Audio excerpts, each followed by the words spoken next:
All right, well, welcome back to another episode of LorcanaChats. I am Chris, aka Questing for Lore, and with me I have another return guest, sort of. Last time she was on the show, she was part of a duo for the Hakuna Lorcana podcast. Now she has moved into creating some of her own content on the Lorekeeper's Inn. Katie, would you like to introduce yourself a little bit? Hello. It's so exciting to be back. I always feel good when I'm back on a show because that means you liked me. So that's always a good feeling. So happy to be back. Oh, and you want a little introduction about myself as Yeah, well? yeah, of course. Well, you already For said people some that may stuff. not have I already know, right? heard or Everybody seen knows your me, stuff. right? Yeah. Yeah. People, Oh, of people, course, of yeah, course. no. So yeah, for for people, I have a show, The Lord Keepers In. Now it's complicated because it's a podcast, but it's also YouTube. So I know sometimes content creators want to pick a lane, and I currently refuse to. So I'm trying to do it all.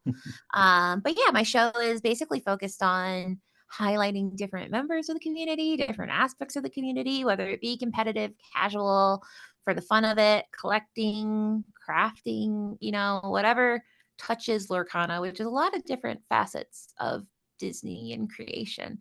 I try to keep on my show. So I have people stop on by each week and we talk about something new and fun. And then from time to time, I'll release little videos. I made a couple vlogs, which has been very exciting and scary. Yeah, I like that you're not like, just restricting yourself to one particular thing. It's really cool to see a little bit more diversity, just inside the same channel. I love the what's the series? The straight to video series? Yeah, movie night at the inn where, That's yeah, the we'll one. watch Yes. the prequels and sequels and kind of rate them and talk about them and say, should it be in Disney Lorcana? The answer usually is no, because I think I'm fascinated by Disney history, and there's just so many Mhm. things that Disney sometimes kind of gosh, I hope this doesn't get me in trouble, but sometimes it's like throwing spaghetti at the wall, and it's educated spaghetti, but sometimes it's a little spaghetti, and some of these prequel and sequels are definitely, it didn't stick to the wall. And some of them are people are Yeah. shocked when they hear about them because 'cause they're like, "How have I never heard about the time travel Cinderella movie?" And I'm like, "Well, it's because it wasn't advertised many places."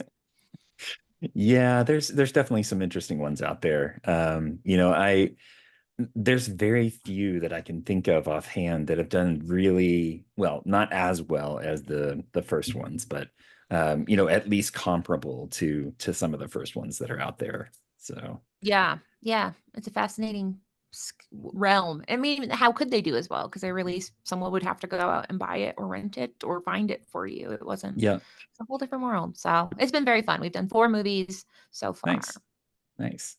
You have to go hunting around on Disney Plus for those, or how do you manage to find some of those? Well, I mean, I made the list based on ones that I could find, but most of them are on Disney Plus. So far we've done Little Mermaid 2, which is about her daughter wanting to be a mermaid. So it's a switcheroony. Yeah, I think I We listened to that one the other day. Yeah, we've done Mulan 2, which is an atrocity, Lion King 1.5, which is very good, and then we're releasing this week, tomorrow, as of tonight's recording, will be Kronk's New Groove with someone I'm sure Ah, you could okay. guess who Kronk's New Groove, the guest is on there. I have no It's idea.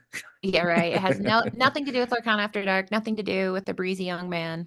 Nope, No one knows, nope, but it'll be a surprise when absolutely it comes not. out. So I'm always interested, and I'm sure we talked about this before when we did the Hakuna Lorcana interview.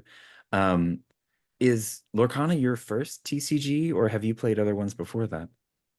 Well, it's definitely the first one that I sought out to play. So I'll put that in the caveat because my husband played Magic the Gathering and Mm-hmm. he really liked it. He played it since he was in like middle school. So he really is good at Magic.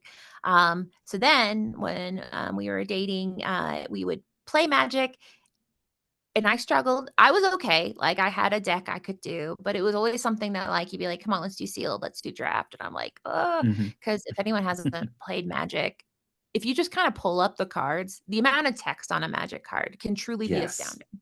Yeah, Yes. so I get overwhelmed. I don't like feeling I don't like feeling dumb. I don't think most people do, but I particularly get like if I start feeling like I don't know what I'm doing.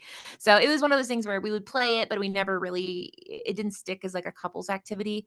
Hmm. So when Lorcana came out, this was like my first one that I'm like, we're playing this. And like I went out, bought the cards, and kind of forced him into it. So it's not my first TCG, but it's the first TCG that was me driven, which is exciting. Right. Okay. Okay. And when did you start out? Like first set? Yeah, so I mean, it was something where my sister, she's a board game player, and she was very like, "It's coming out, it's coming out." And I was, I mean, speaking of, Disney sometimes releases stuff. I was kind of a cautious, like I had my ear to the Disney world, or Hmm. that's our place, but this is the Disney verse of news, and I knew about it, but I wasn't like super invested. But then it came out, and that day I was like, "Okay, I'm gonna go," because I love a journey to find things. I'm 50% Yeah. sure the reason I got addicted to Lorcana is I got addicted to the search for items, because, in the beginning, it Hmm. was so hard to find product. So Right. that first day, I went to a game store, and I was like, "I'm gonna get a trove," and they're like I was like, "How much are troves?" And he's like, $100. I was like, "All right, sounds good." Um, so so, yeah, since the first day so for the listeners, troves are not $100. They were that day, though if you were Oof. dumb, and that was me. So, either way, it all worked out because I'm instantly the first day I opened and Enchanted, I was like, "Ah," and I opened the Oh cards with my my husband. gosh. I mean Wow. yeah, and it was just I think it's so exciting, I think, as a Disney fan, because you just open the cards and just even if you didn't play with them, I mean, I have plenty of Disney things behind me that I collect that I can't do anything with. So having something that I could collect and then do something with is truly a dream come true. Yep. Yep. Yeah. I mean, I think Yeah. everybody that I've interviewed has little stacks of cards all over the Yeah. place. And, Yeah, just little and, bits and bobbles. yeah, yeah. Well, and you've got your pin board back there. You've got looks like you've got the Disney one on that side and then the Lorcana one on the other side over there. Yeah, so I collect lots of stuff, so it's been very exciting to be like, I collect it and I can use them as like a activity and a hobby. So it's been the best Disney collection so far from that perspective. Because yeah, normally you collect a pin, and the best case scenario is you put it in a frame. And for years, I didn't Hmm. even have that. They were in a pin book in my closet that I take out once a year and then like covet, or I guess not covet them, but be very proud of them and then put them They're back in the closet. Yes, precious. Yes. exactly. And take some pictures and be like, "Hey guys, does anyone wanna see my pins?" And the answer is usually no. But with Arcana, they do wanna see them because they wanna play. So, Yep. Yep. Nice. And you've done a little cosplay, sort of. You at yeah, D23, right? adjacent, yeah, the easiest Yeah. kinda cosplay of the kind. I mean, the hardest thing as I did build a honey staff, which is Hmm. currently deconstructed because, difficult to fly with a honey staff. I could see that. Yeah. But I originally built the costume for League. We actually had a Halloween costume contest. I didn't win, which was I'm not, like, bitter about it, but I'm still thinking about it. Either way, we had a costume contest, and so at that time, I was like, "Well, I gotta do Honey Wizard." And D23 came up, and I'm like, "Guess what? Still love Honey Wizard." And it was a hit because people love Honey Wizard. It's truly Yes. an Yep. iconic. And then my sister did, Pooh Pi no, yeah, no, Piglet Pooh Pirate. So Okay. we had a little duo going, so that was quite fun. Nice. And the I think it was so fun because, Lorcana is huge, but it's still not the biggest thing in the world. So, I mean, at D23, seeing other people dressed up, it was just very exciting to Yeah. like, it was Yeah. like the Spider-Man meme where we're all like pointing at each other, be like, you like Lorcana. It's easy to pick them out of a crowd, huh? It is, although my favorite question is, every if you don't know that I am Pooh Honey Wizard, people would zoom in on different things. So my favorite question I got asked is, "So what sort of Winnie the Pooh are you?" And that was a fun one to answer. I was like, "Well, as far as Winnie the Pooh's, I am a Honey Wizard variant." From the game Lorcana, but my sister was smart. She gave me a copy of the card to put on my lanyard so I could I like was use gonna it as an ask. Yep. infographic. Be like, Yeah. "Well, have you heard about Pooh Honey Wizard from Lorcana?" Be like a But yeah, Lorcana ambassador, getting out there and sharing the good story. whether they want to or not, they're like, "Oh, no, I just wanted to know that who you are," and now you're trying to tell me the rules about questing, but, it was fun. It was a very fun way to kinda engage with people and, um, talk about the best Lorcana card. And there were Yeah. artists there, which was the best part because, Oh, at one cool. point, somebody stopped me and said, hey, can I take a picture of your costume? I want to show the artist. And I was like, oh, wow, you know the artist? Like, how do you know them? And they said, oh, I mean, I work and she kind of like downplayed it, like that she just knew him. And she's like, well, I'm an artist too. And I was like, well, what cards have you done? And she's like, it's no, nothing that you know. And then come to find out, like I'm Try me. scrolling Instagram later and looking, and then it's Julia Riva who's done tons of cards Okay. that people know and love. The Olaf, Yeah. the classic one drop Olaf. I was like, so it was very cool to see people that were artists. That was my favorite part of D23 was getting to meet the Nice. artists and Nice. mingle with them and be like, thank you for making things look pretty. Because that's Yeah. the second greatest part of Lorcana. I don't know how to rate all the things that are great, but it's definitely one of the big things is how good the cards look. Yes. Oh, definitely. I love it's really cool that they take a different direction with like the enchanteds each time too. Mhm. It's not just like we have this standard template, that's what we're sticking to, and just change the stuff inside the box. It's actually wildly different each set so far. Yeah, I mean, it's cool to see that they appreciate the artistic nature of the art. That yeah, it's not Hmm. copy and paste, slap something on there. I mean, it is art from the beginning to end, and I think that's very cool. Oh yeah. Yeah. And the fact that it's like original stuff too. It's not, screen caps from a video or or anything like Yeah. that. It's very cool. Um, okay, so we talked a little bit about Hakuna Lorcana. So I'm curious, after that show was kind of, I guess you referred to it as kind of running its course, I guess. Yeah, it kinda reached its natural stopping point. I think Yeah. yeah. Okay. So kinda what the journey from the Hakuna Lorcana to the Lorekeeper's in? Yeah, yeah, I'm always curious, to see why people like, because I know before it was just a podcast and you had a co-host and everything. But then now you're doing this like basically solo. I mean, you have guests and you have, other people coming on, but I'm curious why, or I guess why you made the transition and what you kind of thought about how you wanted to make content and what kind of content you wanted to make, all that. Yeah, well, I mean, the minute I kinda the sunset once the sun was setting on the savannah of Hokuno Lorcana, I mean, the Mhm. minute I knew that that was probably gonna be over soon, already started trying to think, like, "What's next?" Because my biggest thing is so my day-to-day job is not super creative. So it's a very, corporate kind of job. So Mhm. having a creative outlet was one of my favorite things about Hokum no Arcana was having something just to be myself, to talk about things I care about, to share that kind of energy with other people. That was just so special.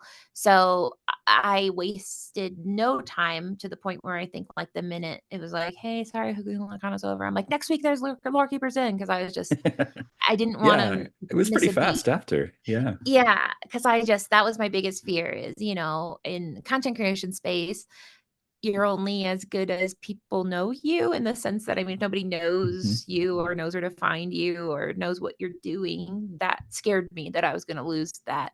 So, I wanted to make sure that, A, people knew where I was going, and B, I had something to do that I still like doing. Mhm. And I think we kinda discussed that, like, I mean, I make lots of different kind of things, and I think it's because ultimately I like doing what interests me, and I think that it's fun to kinda delve into the different sides of things because my biggest thing as a Lorcana player is I think that sometimes there's different silos of fans, and I want to Yeah. mush them together as much as I can because I think every competitive player is a person that could be a Disney fan that they don't know they could be, and every Hmm. Disney fan could be good at competitive.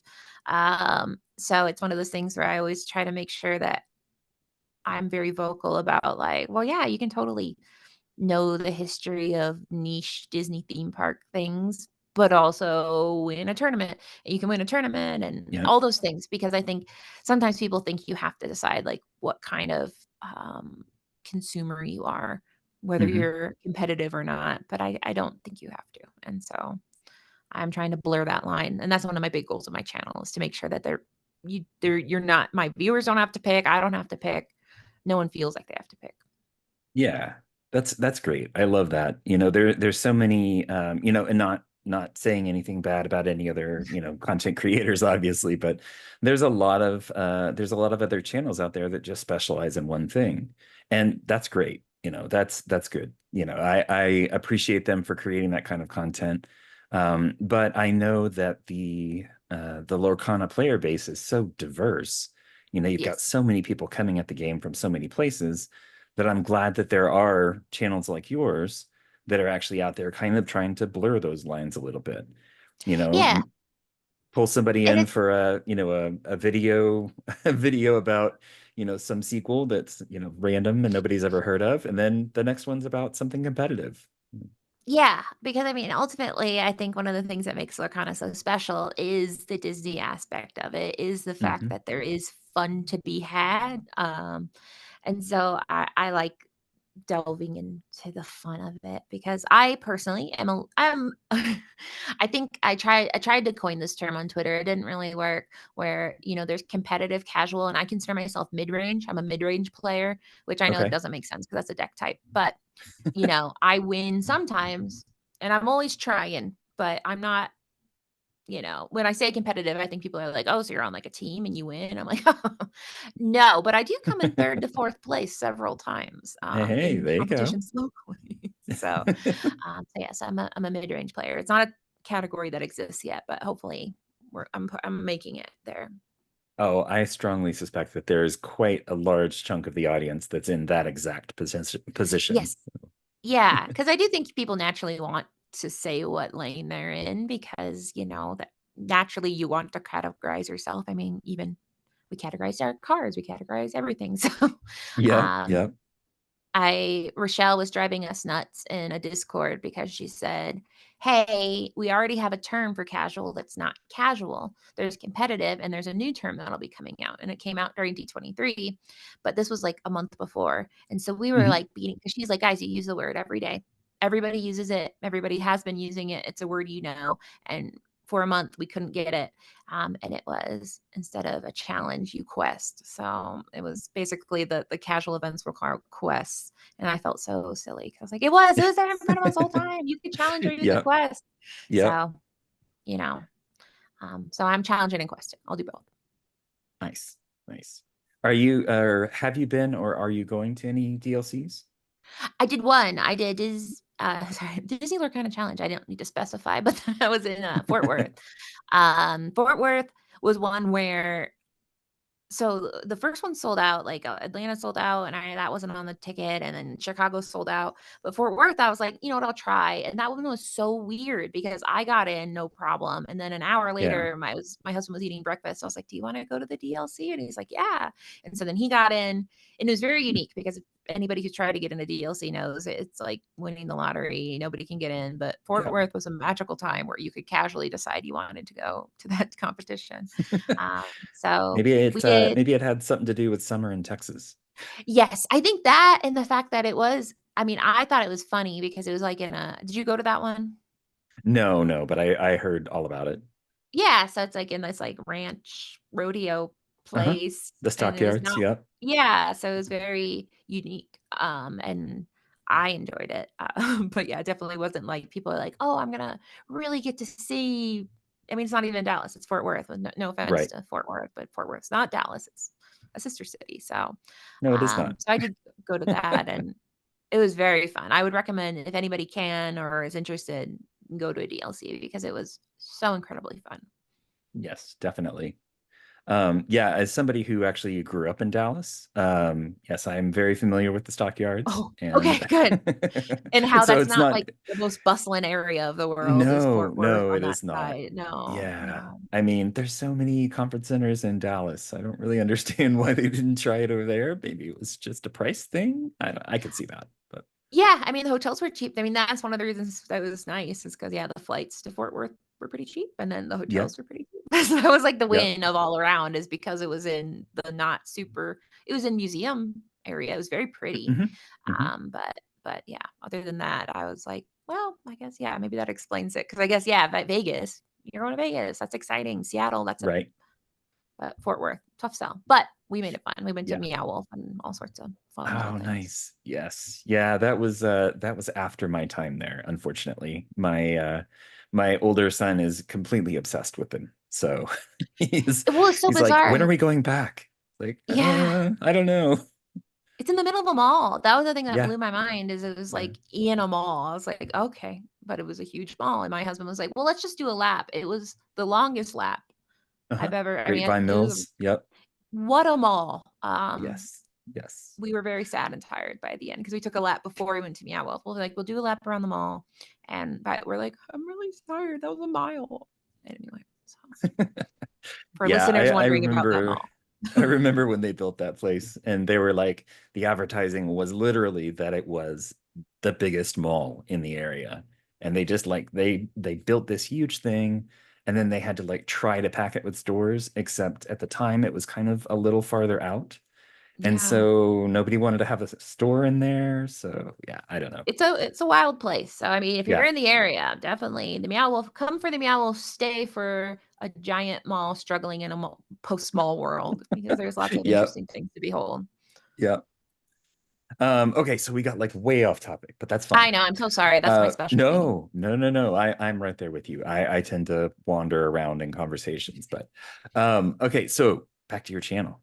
So you're about, what was it, about 20, 21 videos in now, something like that? Yeah. Yeah, which is kind of crazy too. Yeah. Because I try to do at least one episode a week and then little videos at times. I should probably get better at that. I need to figure out how to feed the algorithm. I haven't quite figured that out, but yeah, I'm Yeah, about 20 it's definitely tricky. in.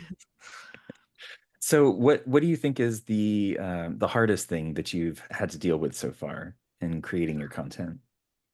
I think s seeing the bigger picture of not getting overwhelmed with the fact that, when you make content, coming at it with the right and I'm not like an expert on it, but for me personally, it's coming at it with the right attitude because naturally when you make content, people first go, "Oh, so you're gonna make money." No, I'm very in very in the red on Yeah. that. No. Not that. Then you have to, learn things, buy equipment, all sorts of things. And then the other Hmm. thing is, well, so why are you doing it? So just take money off the table for anyone thinking about making content that may happen, but probably not.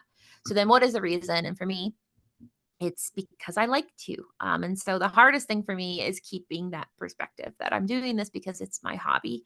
Because every once in a while I make a video and I'll look and I'm like, yeah, 60 people in the world have consumed this piece of content. And Yeah. I think that three of them were me quality checking it across different platforms. So I'm like, okay. And then like one's my husband. I don't think my parents even listen anymore. So it's easy to sometimes be like, what am I doing this for? And I think the biggest thing is, that's still 50 people. If I take out, the calculation for the 10 people that are me and my husband and people I know, Hmm. that's still 50 people. And then the engagements on Twitter make it super valuable in the sense that I get a lot out of those interactions. So, trying to remember that, yes, it'd be really cool if every week I got 10,000 views and people are like, have you seen this new video? But it's not going to be like that, and it might not ever be like that, so just keeping that perspective of, "Well, I'm doing it because it is, to me, the same as making a small craft," making a video is the same Hmm. as making, a pin board or making dinner. It's something where you're doing it because you like to. It's a creative outlet, and, I mean, the side effect is that, I get to make a little niche in the Lorcana community. So just remembering those things, I think, is the hardest thing, is not getting discouraged by the fact that, yes, I've made 20 videos. No, am I anywhere close to being able to be monetized on YouTube? No, not even. There's like a It's a bar and it's pretty like high standard. Yeah. it is.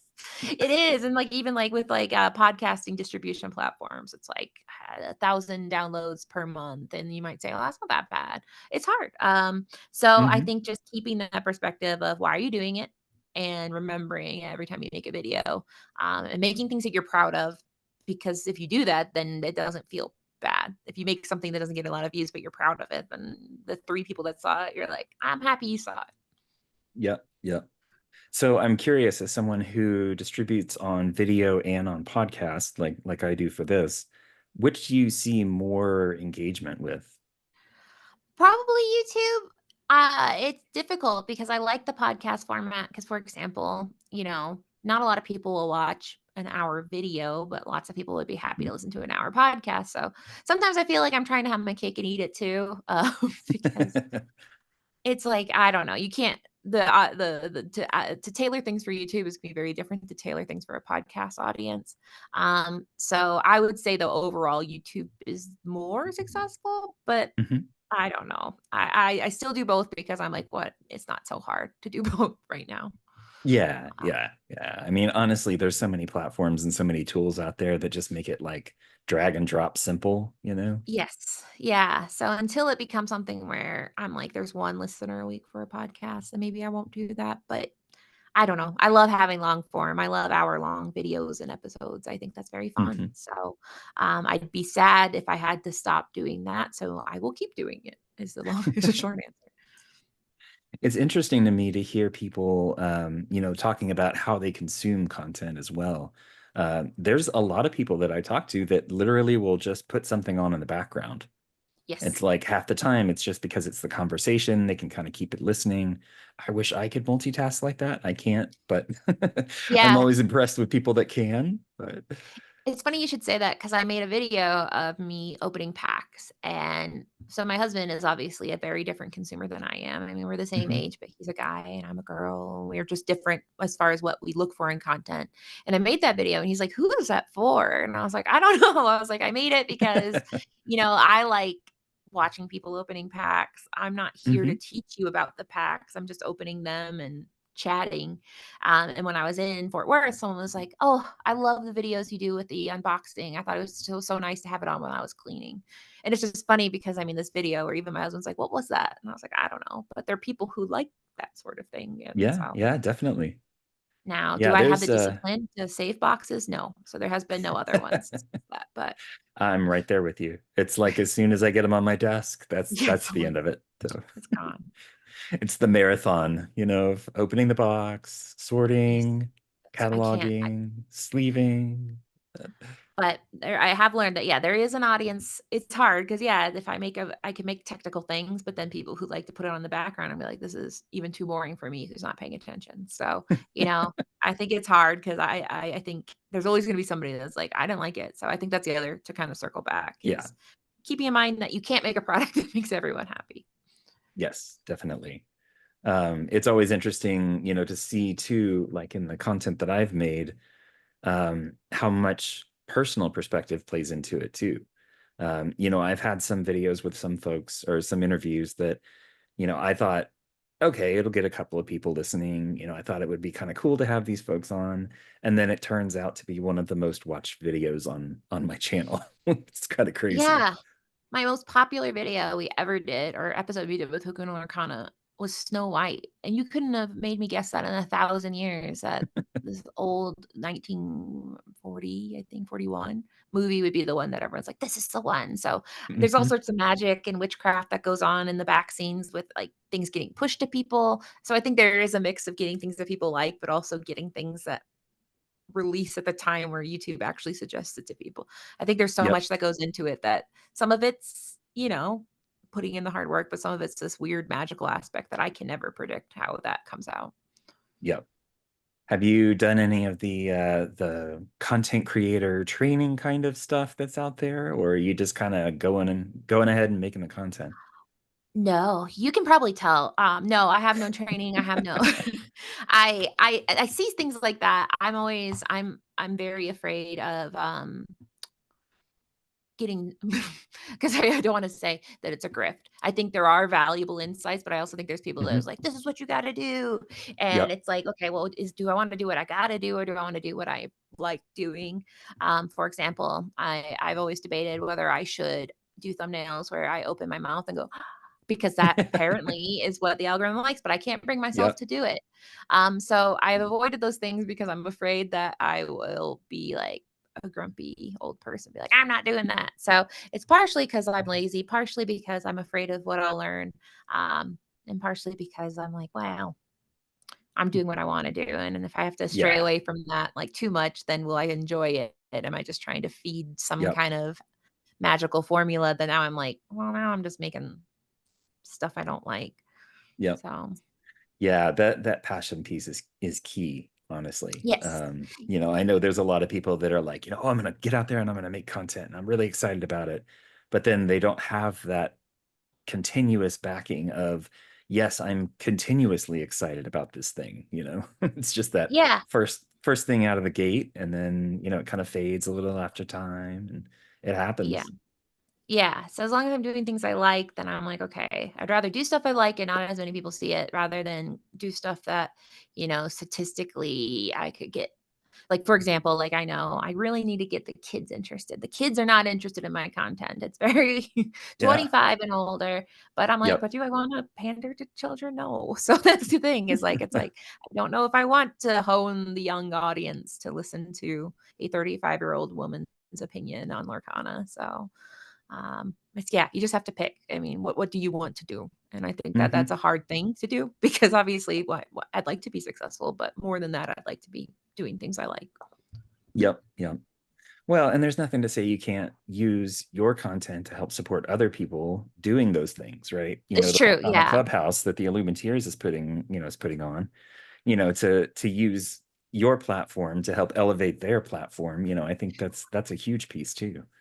And the greatest part of the community is the fact that I think everybody has what they're good at and everybody is so excited about what everyone else is doing. And I know it's very general, Hmm. but I mean, you have like the Forbidden Mountain. I mean, they crush it at tournaments. They're so good, but they're willing to talk to silly podcasts like me. And like you have people who, I mean, like Live Laugh Lurkana was super great at putting out content that people are beloved. And like the minute I had like this little baby channel, they're like, oh yeah, I'll be on. Like so and I think keeping the perspective too that our community is so young and so small.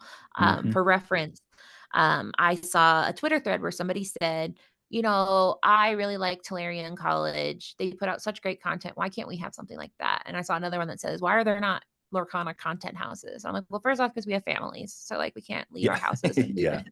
But second, um, Magic the Gathering was it's at least 30 years old. I know it's Hmm. past 30 years old. And Tolarian College has over, I think, gosh, 11 million or 1 million. I mean, they have truly an astronomical. And then when you go and look at Lorcana specific channels that only focus on Lorcana, there's no channel that exceeds 10,000. Yeah. Um, so it's keeping that perspective that because we're a young community, it's self-funded. Not a lot of Lorcana content creators are raking in those sponsor dollars. Nope. It's young, so there's not a lot of time to build the community. I'm sure there was a time where Tolarian College probably had 100 subscribers, but that was I think his channel's 13 years old or something like that. So, Okay. and not to call out him, but I mean, when we talk about like the greats, it's like if people want to know why content doesn't look the same, it's because they're just completely different places in the evolution of a Yep. hobby and of a content creation space. Well, and it's really easy to forget that a lot of these channels, I mean, they started somewhere, right? It's Yes. not like they just got into it and all of a sudden their content was amazing and the production quality was, incredible. And now there are ones that happen like that, but they're very, very few and far between. Yeah. Y- Yeah. And it's so easy to be like, well, why aren't I like that really successful? And it's like, well, there's tons of reasons, but mostly Yep. time and luck. And Yes. those two Oh, things are really yes. hard to force. You can't really make either of those things happen faster than they do. No, no. Well, so we were kind of touching a little bit on the community. I'd love to know kind of what your favorite part of the community overall is, not just the content creator space, which is this tiny little piece of it, but the community overall.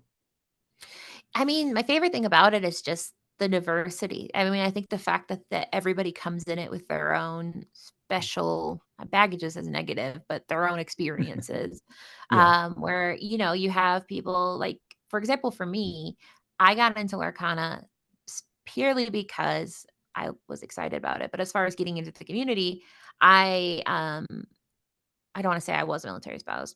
I'm still with my husband, but he got out of the military, but at the time, we were military, and so we moved around a Hmm. lot, and I it sounds so terrible. I didn't have any friends, but I didn't because we moved to Colorado Springs in, like, late 2019. The pandemic happened, I work from home, so I went to a league as, like, a challenge to myself to be like, "Okay, you're gonna leave the house. I know leagues exist, and I know people go to this one league, and you're just gonna go. be there, and worst that happens is you have to leave, and it was a terrible waste of time.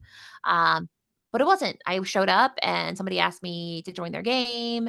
I made Nice. friends that I'm friends with to this day, and there were so many different types of people between, like, I mean, sometimes people say, like, it's a bad thing, like, "Oh, the competitive versus casual." That's so cool that you can have both sides of the room, where you have families building pirate-themed decks, and then you have, people who have won Magic Pro Tours playing. It's just, I mean, as far as perspective, I mean, and it's diversity in every sense of the word, Hmm. age, backgrounds, and I love it so much that it's diversity, but it's welcoming, or it's something people will just say, "Oh, come over here," or people will say, "Oh, I have an extra starter deck. Do you want it?" Or, I mean, my favorite story is someone came to League and they said, "Oh, I wanna do some trades. I bought, like, 3 booster boxes, and I don't know what I have, but I'm gonna leave my trades here. You guys can look at them, and I'm gonna go to the store and, like, look at stuff."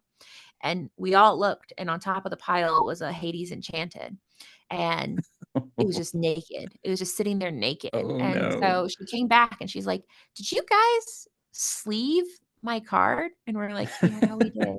So it's like we reverse vandalized this poor person, and we were like, "Hey, just so Nice. you know, that's an enchanted. Right now, that's worth like $120 if you're doing any trading tonight." So just knowing that the community is constantly looking out for each other, trying to make sure that everybody gets the best experience possible, I just think it's Hmm. really magical. To Yeah, to use a yeah. Disney phrase, it's magical. Yep. Yeah, I mean, it's amazing to see, like you said, such a diverse group of people coming to it. And the Disney IP bringing in so many of them, to have that familiarity with, with the Disney movies and TV shows and all that kind of stuff, where people can take their cards and actually see like their favorite movie. We got all the Encanto cards. We've got tons of Sleeping Beauty and Cinderella and all this stuff. And so to be able to have that and say, look, you can play with Cinderella. You can actually use this stuff. And to have the sometimes the generational thing where Yeah. some people start playing it and they get their parents to do it, and then sometimes their kids do it too, so you've got all these different age ranges that are all just brought in by this same IP. Yeah, I mean, my dad plays, my sister plays, my niece plays, so it's Nice. very fun. Now don't play in a four-way battle with them because my dad and my niece, they both decided they don't challenge. They're like, "We're not doing that." So, don't recommend playing with them, but it is nice to know that they do play. Yep. Yeah. Yeah. But yeah, the multi-generational thing, it's fun too because my dad was in town and I was like, "Hey, we're having a sealed tournament, you should come." He's like, "I'm gonna be the oldest one there," and he wasn't. So, it's something Nice. where it's not, there are children, there are, yeah, Hmm. adults, there are grandparents. It's so wonderful that Yep. and I love to prove people wrong too, that it's like, "No, I promise you there's gonna be people like you at League, and if there Hmm. isn't, then probably the next week, then someone will show up and be like, 'Hey, there's someone like me.'" Yep. So So do you think there's any place that we could be doing better in the community? Um, you know, I think as far as better, I mean, I think I'm doing great. No, I mean, I think as far as better, I think it's being explicitly, sometimes it's easy for people to think that inclusivity can be implied by being like, well, I don't tell anyone they can't come. Right. I think it's important as, so I run a league. Um, at a local game store, and trying to be explicit in my league, in my content, in my whatever space. That's like, when I say I welcome you as you are. I don't want Hmm. anyone to ever feel like they have to hide part of their identity. There was some local kerfuffle about, people's identities being political. And so just trying to be like, remember that people are joining this game, they feel vulnerable sometimes putting themselves Hmm. out there. So when you say you accept somebody, to me, the most important part is being like, no, I really accept you, the vibrancy of you. And I think it's just echoing, Disney's culture lately. I mean, they're very open about supporting people wherever they're at. And I think that's important to reaffirm every once in a while and be like, "Hey, no, I'm happy you're here. Whoever you are, I'm happy Yep. you're here." Learning people's names, encouraging, like, sometimes people have leagues where they've been around for a year now. So do reintroductions, make sure maybe we get name tags every 6 months. So yeah, no, it's great to see even Ravensburger supporting, inclusivity and, the diversity of the game. And, they're not just like this faceless group that's out there just, hey, we printed cards, enjoy them, and then that's it. Yeah, I mean, gosh, the fact that that is such a beautiful part of my D23 experience was getting to interact with the creators of the game because they love Hmm. the game, I think, more than we do, which makes sense because I made it. But I mean, the energy, the commitment to just being out there and asking people questions and taking pictures, it was mind blowing to see like Steve and Ryan and Shane and Rochelle. And they were just Yeah. out there exuberantly being part of the community, and setting a very good example for how we should run our own community locally. So if you had to say, or had to think of anything that you want to see in the game in the future, whether that's the future of the community, the game itself, or, anything like the DLCs, how you think those could be improved, what are some of your ideas? Well, the good news, I mean, for audio listeners, you can't see, but behind me are lots of clues about what I want in the future. And that is integration with some of the great icons of the parks. I think there is this like speaking, because I mean, going back to my whole, soapbox of I don't want people to pick what kind of Disney fan they are. I think there's this like untapped, like sometimes people be like, why is there no Lurkana in the parks? And I'm like, I don't know, but I'm so excited for the day. I mean, we have the what is it called? Continentals. Hmm. And what's the final one called? Worlds, International? I think. Worlds. Yeah. Yes. So that's gonna be at Disneyland and Disney World. So we're getting closer, Mhm. but I don't think they're gonna be in Disneyland. I don't know. We'll see how that runs. I'm not part of that. So I don't I don't have to worry about that part because I will not be competing at either. Yep. But I would love to see integration of, Disney, like behind me, I've got Orange Bird and Shandu and Chubby and Oswald, which Oswald's already coming into the game and he's not really a Hmm. park. That's complicated. But I think that it'd be fun to integrate certain experiences. And I've thought about it because I don't want anything to ever be limited. Because gosh, I mean, if they're like, "Oh, today only we are giving out a Chewy card," then people would, like, be beating people up for Chewy cards, and I don't want that. Hmm. So whatever they do, I want it to be as open-ended, as least limited time as possible. But I would love to have, like, um, every quarter they have an attendance card where it's not like it's a reprint of a card that already exists and it's a souvenir that you can get and they print like them to the ground. They burn some at the end of the quarter. It's like not something where, it's hard to get, but it'd be so fun where, if you get an orange swirl, you get an orange bird card that's like technically another card, but it's just reskinned with orange bird on it.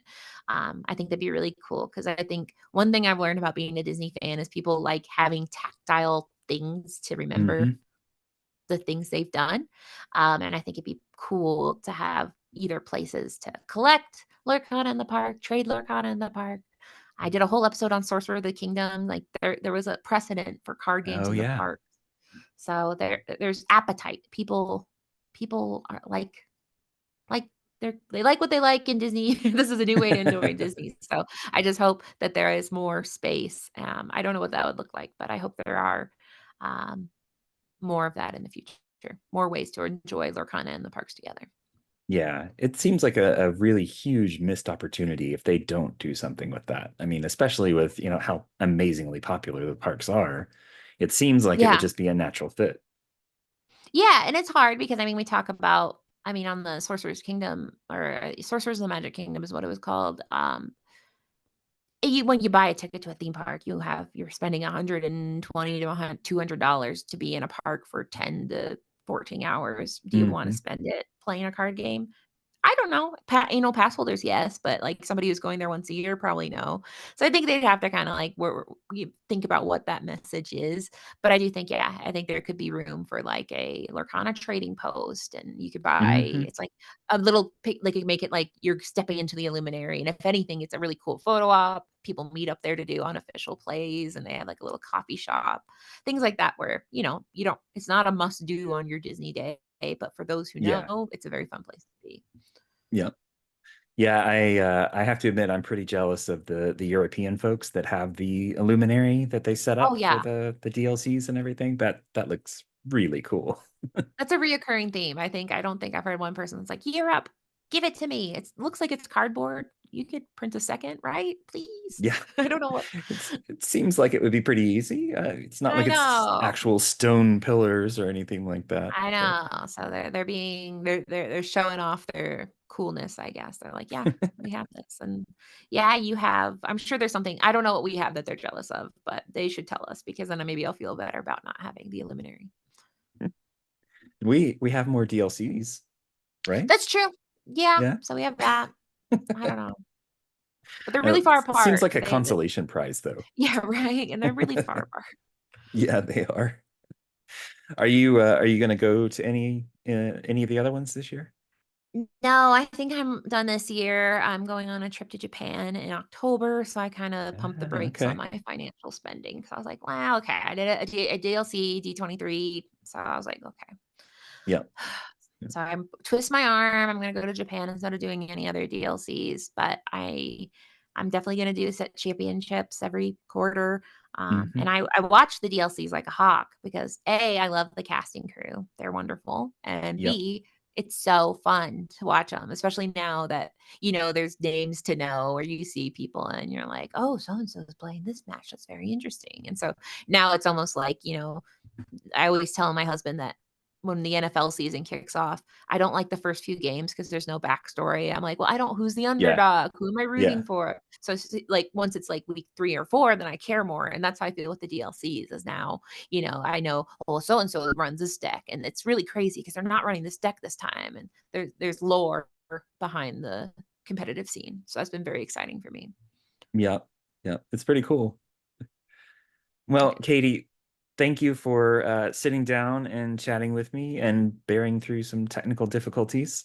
Oh, yeah, the internet, it's gotta do that. It's part of the package, I think. Every time there's always something. Anyway, I want to end with the same three questions I ask everybody. So favorite ink and card right now? Oh boy. It's hard. I wanna say Amber because I started out with Steel Song. I loved, Steel Song because there's so many stitches, but now there's, like, no stitches in Steel Song. So I Yep. really think my favorite color or card ink is amethyst, which is hard to say because Okay. who knew? It's just it feels like I mean, this is not controversial to anyone outside of my own brain, but for me, it's hard to come to terms with the fact that it's amethyst. Um, and currently, my favorite card is Gathering Wisdom and Knowledge because I want it to work so bad. It's the card 2 cost uninkable. When you play this card, you gain 2 lore. And oh, I want Oh, it to work so yeah. bad. Yep. And it's not so far. But my goal, I'm working really hard because, like, aggro decks, they run out of gas around turn 6 or 7, so I'm like, Hmm. "But if I got this buy 2 lore free coupon, I got an end game, and I can just use goats and gathering wisdom and knowledge." So, we'll see. When there's a DLC and someone wins with gathering wisdom and knowledge, you heard it here first, but that's where I'm investing all my money right now. Nice. Nice. All right. Favorite Disney movie and why? I mean, it's tough because I feel like I answered this question and it hasn't changed. So I'm like, do I be creative? I could do my favorite Disney Pixar movie. But yeah, my favorite Disney movie is Stitch. Just Stitch, not Lilo and Stitch, just Stitch. Uh, Lilo and Stitch because I think it's just Mhm. beautiful. I think it's funny. I think it's timeless. I think it's heartbreaking in all the right ways and funny in all the right ways. So I think it'll probably always be Lilo and Stitch. But recently, if I had to say no, you have to talk in the past decade. Um, I really enjoyed Encanto. I think that movie Good is one. so good. Yeah, I mean, gosh, I mean, that's controversial pick, but, Encanto is just so Ah, not it's one of those really. movies that I think it just feels good. It's like, yeah, it's like just like Lilo& and Stitch, where it's heartbreaking in all the right ways, fun in all the right ways, and it's Hmm. got a Yep. killer soundtrack. Yes, it does. Absolutely. I'm so glad that they got Lin-Manuel to get in there and do that soundtrack. I don't think anybody could have done it as well as he did. No, and it's yeah, I mean, it's just yeah, it's very fun. It's diverse, to use that Hmm. word again. It's got lots of all Yeah. the different songs are different in their own little ways, so, Yep. I I did the make mistake, though. I did the Encanto Peloton ride, and Oh, they played the song Waiting on a Miracle, and I got emotional, and I'm like, I'm crying on a Peloton, which is not good, no. but luckily I'm in my basement. But yeah, be careful when you do Disney rides, as it might accidentally trigger, an emotional reaction while exercising, which is Okay. always a All difficult right. thing to try to think about from the outside in. That's really cool. I didn't know they did that. Oh, That's yeah, an interesting combination. they have great Disney rides, but yeah, every once in a while they'll play a song, and I'm like, why am waiting on a mirror? I'm like, "No, please, this is not don't cry while on the Peloton." That's if my husband walks in and I'm crying while on a Peloton, I'll be like, "Oh, no." All right, we'll finish off. Where can people find you and your great content? Well, so my podcast is the Lore Keepers Inn, so that's the first and easiest, and then also YouTube is the Lore Keepers Inn. So everything on the podcast is on my YouTube, but my YouTube has some things that aren't on the podcast. So things like vlogs, openings, how-tos. That'll all be only on my YouTube. And then you can Mhm. find me on Twitter at LorcKeepersIn and Instagram at I think it's the Lorekeepers in HQ. So probably find one and then find the link tree and then go from Yeah. there. I think anyone Yeah. who's tried to find a handle these days are Move like, how is laterally there. yeah, it's very finding a handle is very hard these days. It Um, is. Yep. but so yeah, Twitter, Instagram, YouTube, podcast. Those are the big ones. Nice. And you just passed 500 followers on Twitter? Is that right? I did. That was so exciting. It was yeah, I don't know what that means, but it means 500 people think that I'm kinda interesting, and that meant a lot to me. So, so yeah, I Awesome. don't know. But then I did a giveaway and that got people very excited. So now I'm like, "Oh no, I have to raise the bar for 1,000. I'll give away to my dog. That'll be my 1,000 No, subscriber not the giveaway." dog. I know, yeah, right. So, she's nice. I like her. Yeah. All right. Well, thank you again so much for sitting and talking with me for a little while. I really enjoyed it. It's great to get to talk to you again. Yeah, I guess I'll see you around the community. Absolutely. Thank you for having me.